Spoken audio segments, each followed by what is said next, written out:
कल्याण अहिल्यानगर हा नुकतीच काँक्रिटीकरण करण्यात आलेला महामार्ग ओतूर पोलीस स्टेशन हद्दीत येणाऱ्या वेळखिंडजवळ खचल्यामुळे रस्त्याच्या गुणवत्तेचा प्रश्न ऐरणीवाला आहे.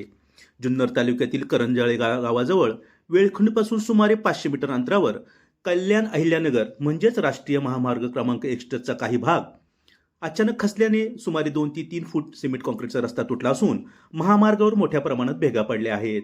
या घटनेमुळे या मार्गाने प्रवास करणाऱ्या हजारो वाहन चालकांच्या सुरक्षिततेचा प्रश्न निर्माण झाला असून टोल घेऊन नागरिकांच्या जीवाशी खेळत जात असल्याचा हा प्रकार पाहायला भेटत आहे.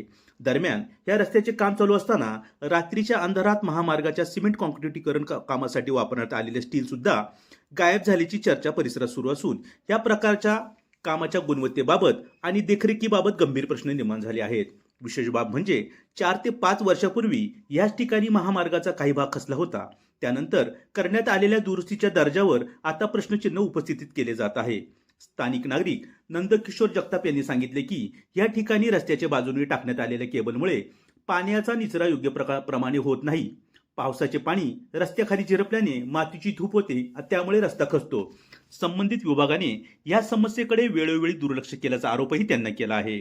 स्थानिक नागरिकांनी राष्ट्रीय महामार्ग प्राधिकरण आणि संबंधित विभागाने तातडीने घटनास्थळी पाहणी करून कायमस्वरूपी दुरुस्ती करावी, तसेच अपघात टाळण्यासाठी इशारा फलक, बॅरिगेड्स आणि वाहतूक नियंत्रणाची व्यवस्था करावी. त्याचबरोबर या रस्त्याचे काम केलेल्या ठेकेदाराची सुद्धा चौकशी करावी अशी मागणी केली आहे. या ठिकाणी वेळीच योग्य उपाय न झाल्यास महामार्गाचा आणखीन भाग खचून मोठा अपघात होण्याची भीती नागरिकांनी व्यक्त केली आहे. Day today news, Karanzalem.